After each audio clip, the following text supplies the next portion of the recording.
itu mati. Para pamirsa, katang mitra sedherek-sedherek ingkang minulya, sugeng pepanggihan malih kalian Ki Lamong Putra, salam budaya warisan Nusantara. Di kesempatan ini saya akan membahas hal-hal yang terkait dengan leluhur kita. Memang membahas masalah leluhur kita, siapa sebenarnya leluhur kita, yaitu orang-orang Jawa. Sungguh sangat menarik,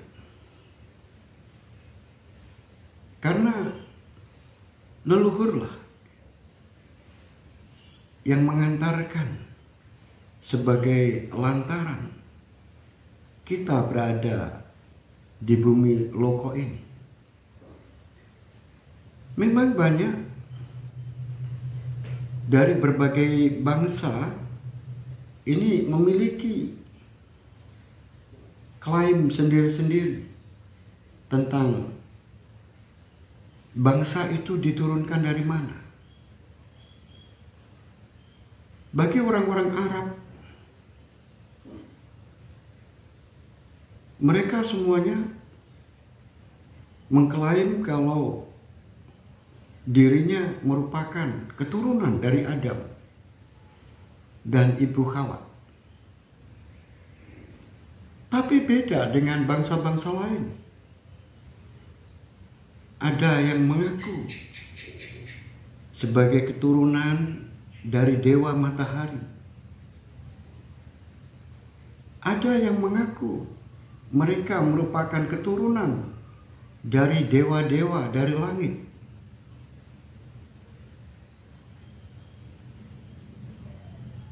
Tapi pengakuan itu semuanya sah-sah saja, karena mereka mempunyai keyakinan. Bahkan Adam dan Hawa diyakini oleh orang-orang Arab sebagai keturunan yang menurunkan manusia sedunia ini. Bahkan dimasukkan di dalam kitab sucinya, kalau Adam dan Hawa itu berasal dari surga. Apakah itu semuanya benar? Itu semuanya tergantung keyakinan mereka. Dan bagi mereka-mereka yang mengklaim keturunan Adam dan Hawa, selalu berusaha untuk meyakinkan umat manusia. Karena dengan bisa meyakinkan orang-orang sedunia, berarti mereka akan dianut oleh orang-orang di dunia.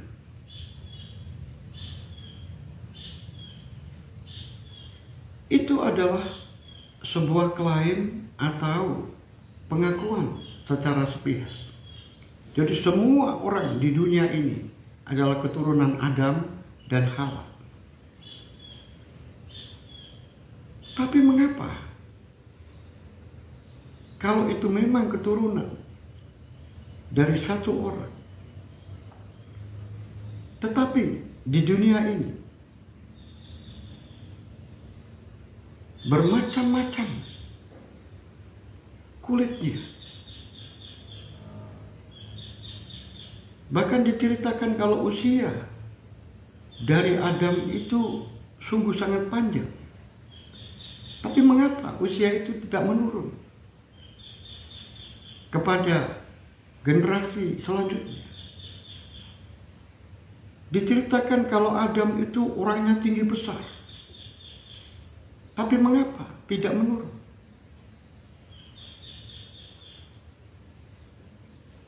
Nah, oleh sebab itu timbul berbagai macam teori. Nah, salah satu di antara teori yang mengatakan bahwa yang Maha Tunggal itu, Tuhan yang Maha Kuasa, menurunkan manusia di bumi ini, diturunkan dalam keadaan yang berbeda dan ditempatkan di tempat yang berbeda. Maka ada 6 lokasi atau 6 tempat sebagai bibit manusia di bumi ini. Bibit-bibit itu ditandai dengan warna kulitnya yang berbeda. Maka bibit manusia ada yang ditaruh di tanah emas. Tanah emas itu tidak lain adalah bumi Nusantara ini, yang pusatnya ada di Jawa.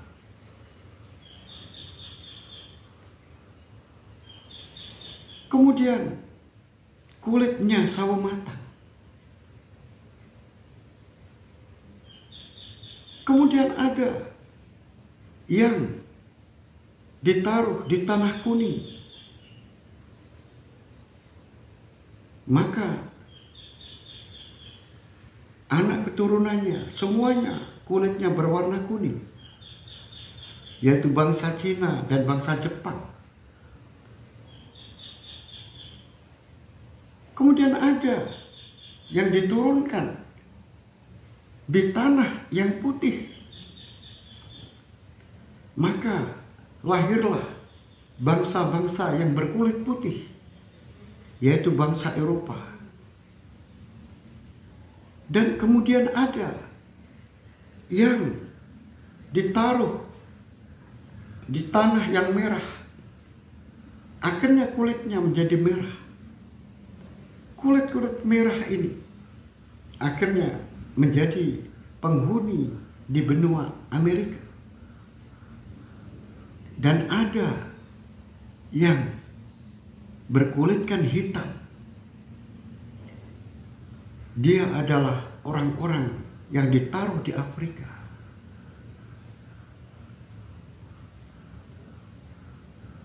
Pemirsa dimanapun Anda berada, ini realistis. Jadi ada 6 yang diturunkan ke dunia ini. Yaitu bangsa yang ditaruh di tanah emas, yaitu Nusantara ini.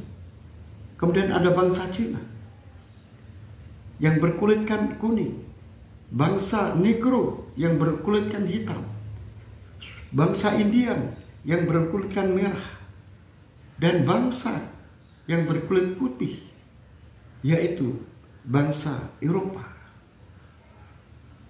Nah, dari perpaduan bangsa-bangsa ini, maka menimbulkan ras-ras bangsa yang lain. Percampuran dari ras-ras ini akhirnya menumbuhkan bangsa-bangsa baru. Ini realistis. Nah, untuk di Jawa, berdasarkan cerita-cerita nenek moyang, bahwa dahulunya jauh sekitar 50.000 tahun sebelum Masehi, nenek moyang kita yang bernama Narutama sudah membangun peradaban di selatan.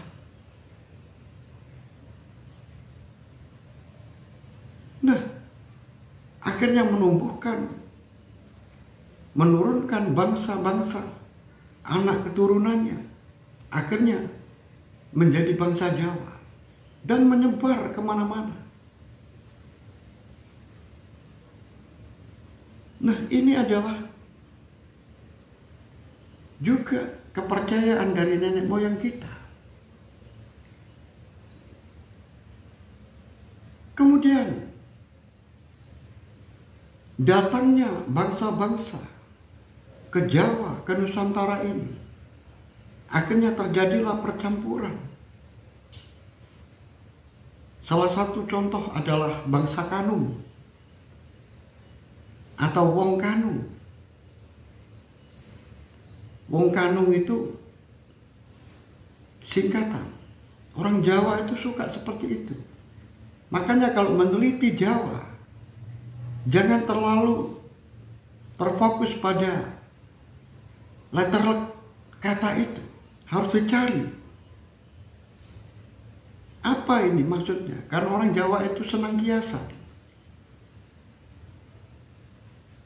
senang parian. Wong Kanung itu artinya adalah wong sangkan gunung, wong saka gunung. Nah, wong saka gunung ini siapa? Wong saka gunung ini adalah orang-orang yang berasal dari Cina, yaitu dari Yunan. Kemudian mereka melakukan migrasi karena terdesak oleh keadaan. Di sana terjadi perang yang terus-menerus, sehingga mereka itu pergi meninggalkan Yunan dan akhirnya menuju ke Brunei. Di Brunei kemudian merambat menuju ke selatan, menelusuri hutan-hutan Kalimantan yang begitu luas. Akhirnya sampailah di Sampit. Di Teluk Sampit ini akhirnya mereka membentuk sebuah suku, yaitu suku Dayak. Nah, setelah mereka lama tinggal di Sampit dan sudah membentuk sebuah suku Dayak, akhirnya karena situasi dan keadaan, mungkin di sana terjadi perang, maka ada orang-orang yang melarikan diri menuju ke selatan, yaitu menuju ke Jawa. Menuju ke Jawa tidak banyak, hanya beberapa keluarga saja. Nah, orang-orang Sampit ini kemudian bertempat tinggal di Rembang, Jawa Tengah, yaitu keluarga dari Ki Sendang. Ki Sendang ini bersama dengan istrinya, bersama dengan anak-anaknya, juga menantu-menantunya, dan juga cucu-cucunya, akhirnya menempati sebuah tempat yaitu Rembang. Di tempat inilah dia mulai membangun peradaban. Ki Sendang dan keluarganya mengaku dirinya adalah orang Jawi. Karena itu diilhami ketika dia berada di tempat itu. Ada sebuah dataran di mana di situ banyak banteng. Banteng-banteng ini diamati oleh Ki Sendang.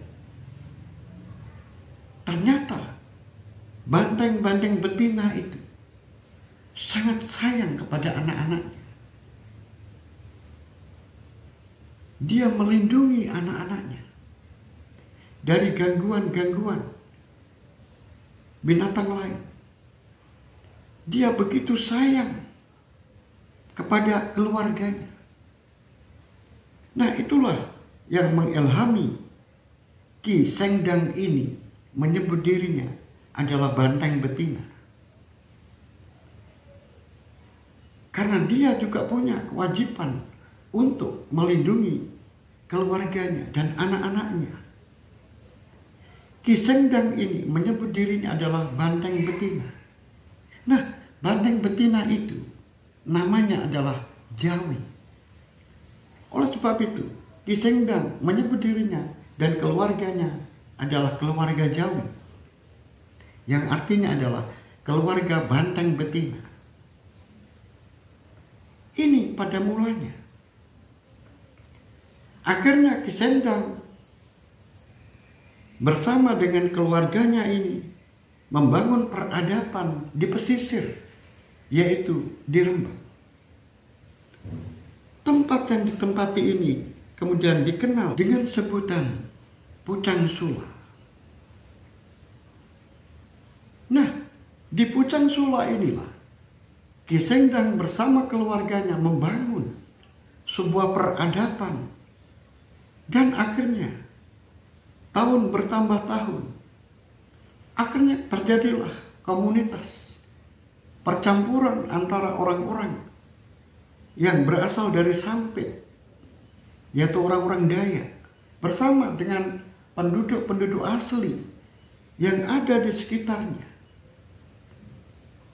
Dan Ki Sengdang kemudian membangun pemerintahan di Pucang Sula. Peristiwa datangnya Ki Sengdang bersama keluarganya itu adalah tahun 230 Masehi. Kemudian Ki Sengdang terus membangun peradaban.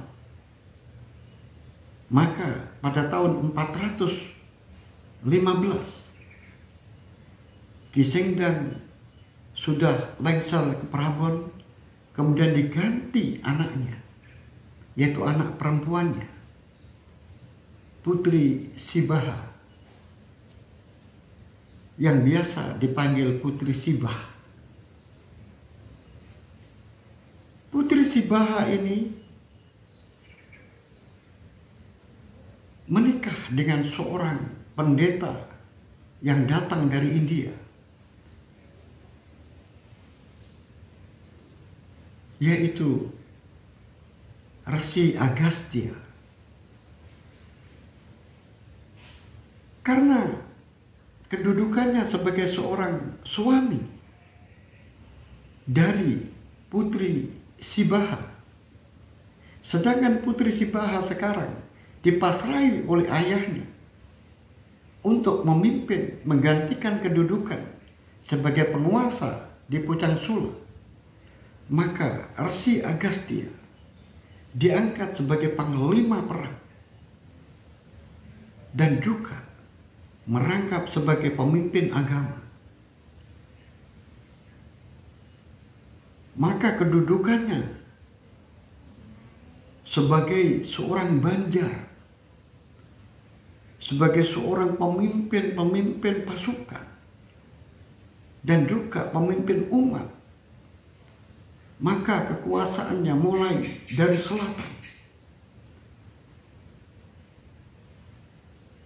yaitu mulai dari Gunung Dieng sampai dengan Rembang. Oleh sebab itu, pemirsa dimanapun Anda berada, mulai saat itu sudah terbangun sebuah pemerintahan. Nah, karena ayahnya sudah lengser, sedangkan putrinya, yaitu Putri Sibaha, diserahi ayahnya untuk mengelola pemerintahan di Pucang Sula, maka adiknya Putri Sibaha atau Putri Sibah ini, yang namanya Putri Simaha, maka diangkat menjadi seorang adipati yang berada di Medang Kamulang, yang tidak jauh dari Teluk Lusi. Nah, karena Putri Simaha ini menikah dengan seseorang yang memiliki ketangguhan di dalam medan-medan pertempuran, maka diboyonglah Putri Simaha ini ke tempat tinggalnya, yaitu yang berada di sebuah tempat yang disebut dengan Jepara. Maka perpindahan Putri Simaha yang diboyong oleh suaminya, yaitu Dang Sabura, menuju ke Jepara. Dan di Jepara kemudian menamakan dirinya sebagai penguasa Kalingga. Nah, Sekarang di sebelah barat ada yang namanya Kalingga dengan Putri Simaha yang dibantu oleh suaminya, yaitu Dang Sabura, seorang panglima perang tangguh. Sedangkan di timur yang berpusat di Pucang Sula, Rembang, Lasem, dan sampai ke selatan kekuasaannya, sampai ke Gunung Dieng. Maka terjadilah sebuah kesalahpahaman antara Dang Sabura dengan kakak peripeannya, yaitu Resi Agastya. Dang Sabura yang merasa dirinya sebagai seorang suami dari penguasa di Keling, di Kalingga, maka bagi dirinya bebas untuk melakukan pengaturan-pengaturan pemerintahan dan juga mengatur rakyatnya yang ada di Jepara. Kemudian melakukan perluasan-perluasan wilayah ke barat dan juga melakukan perluasan-perluasan ke selatan. Nah, ini kadang-kadang antara saudara terjadi kesalahpahaman. Mereka punya pendapat masing-masing. Bagi Resi Agastya dan Putri Simaha, bahwa kekuasaan di Kalingga itu merupakan bagian dari kekuasaan Pucang Sula. Oleh sebab itu tidak bisa melakukan tindakan-tindakan tanpa sepengetahuan dan tanpa laporan kepada Pucang Sula.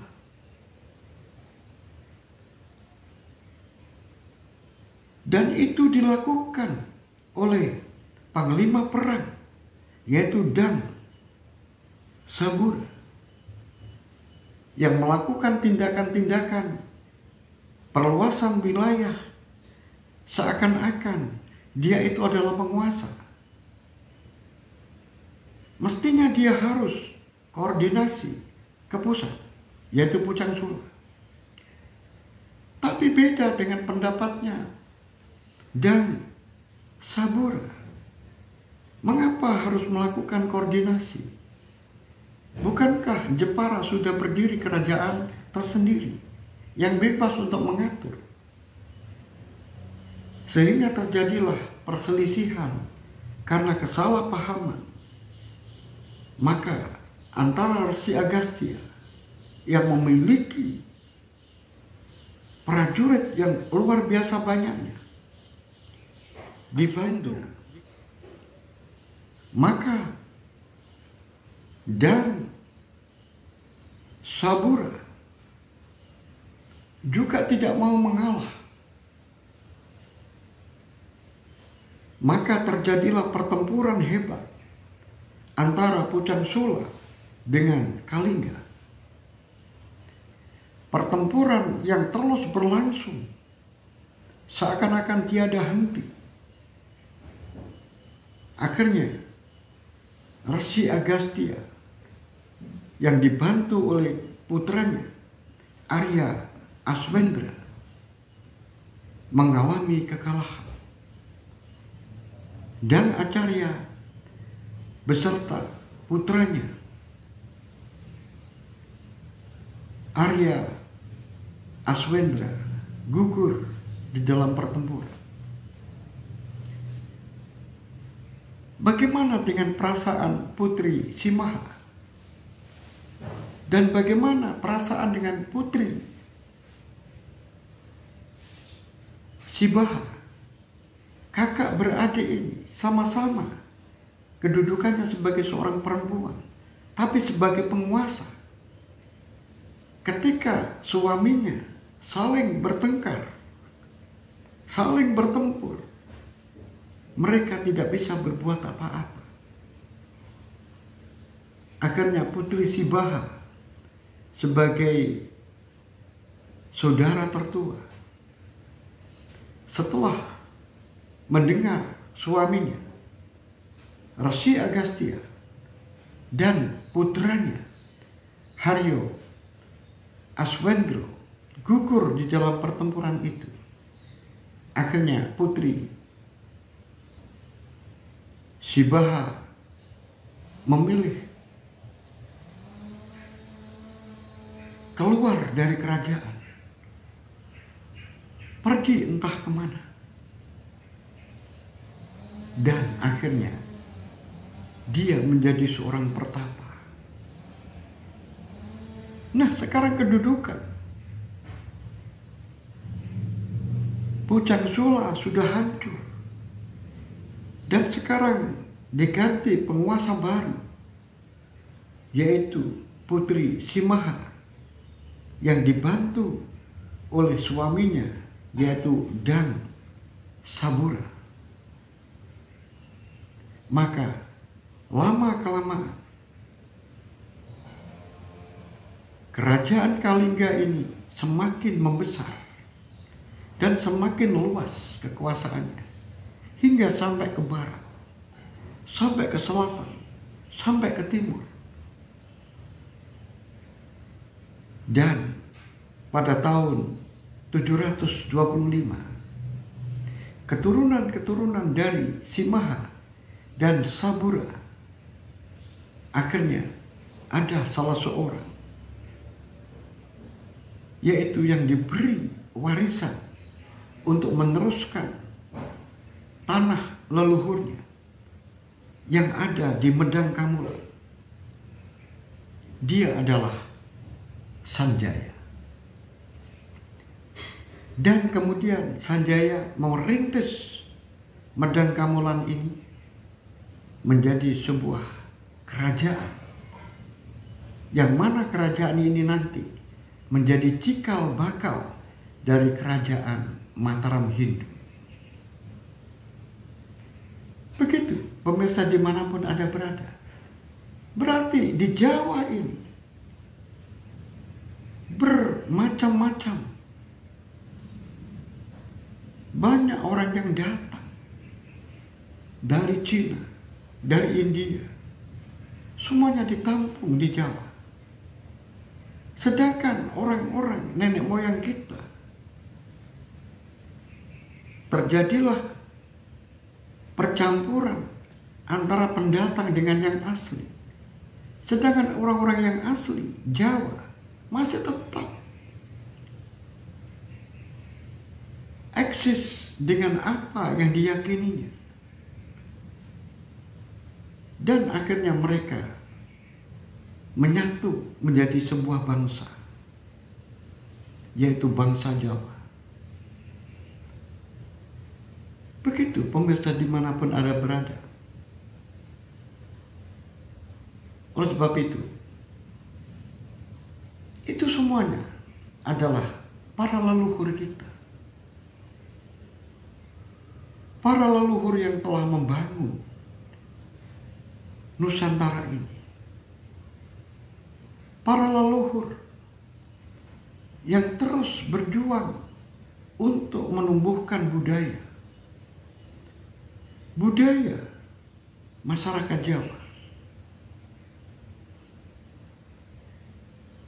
Oleh sebab itu, kita selaku generasi penerus harus melestarikan apa yang menjadi peninggalan-peninggalan dari leluhur kita.